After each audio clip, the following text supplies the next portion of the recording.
Alright, I almost forgot. I made this scribble plane, but I forgot to tell you the cool thing that I promised at the when I made it and what it does. Well, it doesn't do much. I mean, it actually does like patterns. Okay, so I kind of goof around with patterns every once in a while. And since this is divided by 4, I can make some pretty interesting stuff. Alright, let's take this for example. Let's initialize ZBrush, hit yes,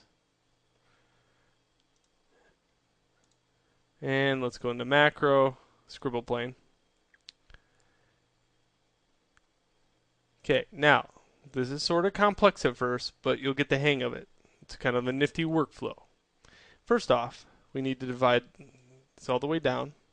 Hold Control and Shift and let go of your mouse.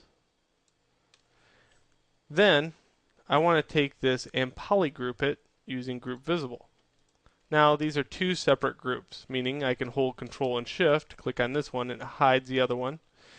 Holding Control and Shift hides that one. Okay, really cool.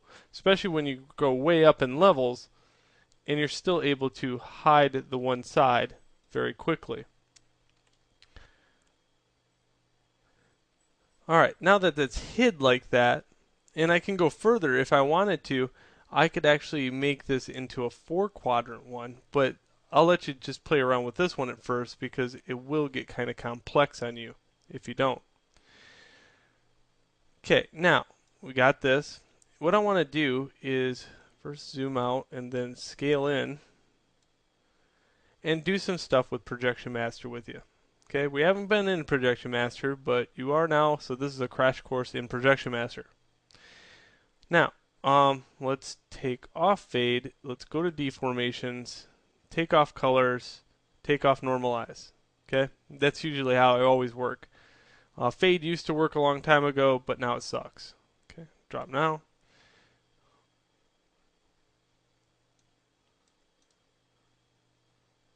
Let's put a box out here. And I'm going to put just click and drag, holding shift, then scale it.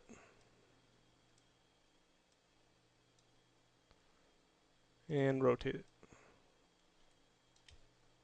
And I guess we can move it down here. Okay, now if I move it, I can move it in and out like that.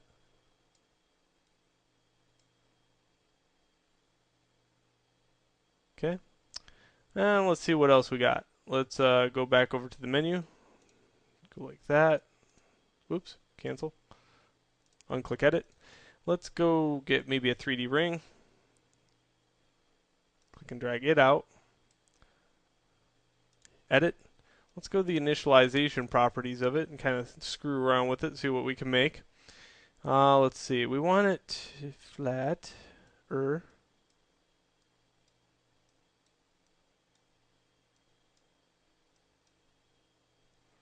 Okay.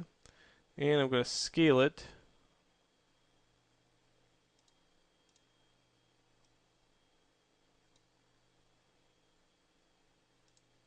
Okay, hold shift to make sure it's snapped absolutely. And I'm going to offset this a little bit. I'm going to offset it maybe to right about here. Good. Good so far. Now, I want to cut back a little on this. Okay?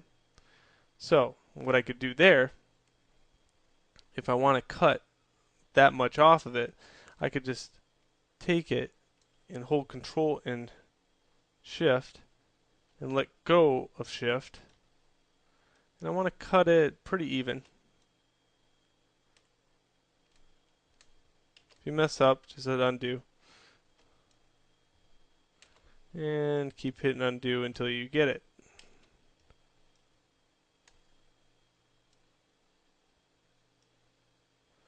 Only one side counts. I'm only looking at my right hand side. There we go. Good. Okay, now I'm just going to move that over just a little bit so it lines up with that down there. Okay, now another thing we could do, it'll make sure that's already on there. Okay, so you can use the grid to kind of align it. Now what else can I put out here? Well, let's see. Go back over here and choose a box.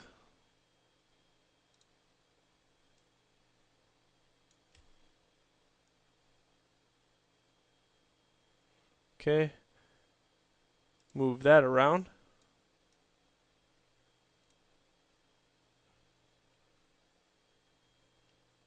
And maybe I'll Shift S that.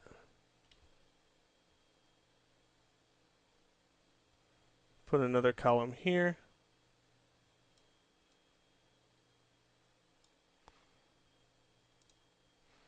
Okay, unclick edit and then go back and get something else. Let's get a cylinder.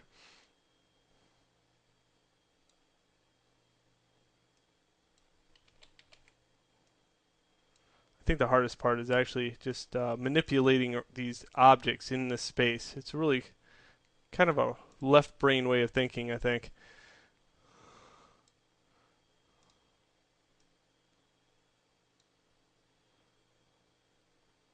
There we go. Okay, I'm going to keep it simple for this one. I'm not going to get it too complex. In the next video, I'll show you exactly what my intentions are with this.